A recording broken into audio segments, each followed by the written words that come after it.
Hi, this is Ferris from Gardening with Spirit, welcoming in the new year 2016. It's the 4th of January and this is a quick peek at the Joy garden. I have been mulching with some well-rotted manure, as you can see on this bed. Other beds still need a bit of a tidy up. I'm doing this as much as anything to remind myself of what it's like. So one of my main focuses for the year this year is going to be soil. The soil here is really wet clay soil and I'm about to show you some of it, and my feeling for the year is really to focus on getting that soil in better condition. If you look at some of the weeds, there are things like creeping buttercup. That's a classic sign of wet, maybe slightly acidic soil. Now, I have been weeding a bit.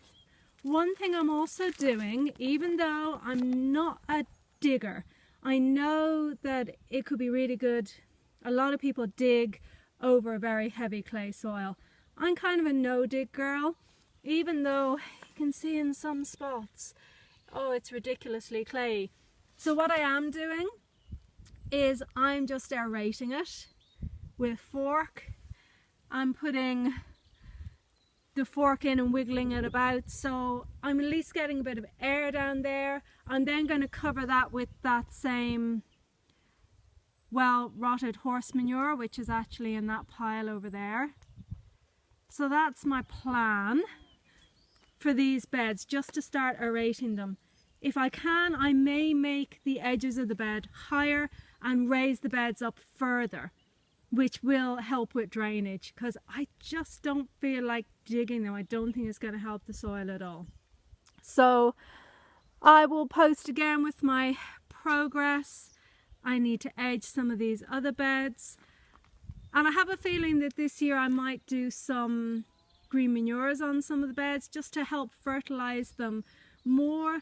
I'm not even that keen on having to bring in a lot of material every year to put on the beds. I'd rather they were more self-sufficient, so using green manures is a really good way of doing that, and then you can either lightly dig them in or even just cover them up over winter and let them rot in.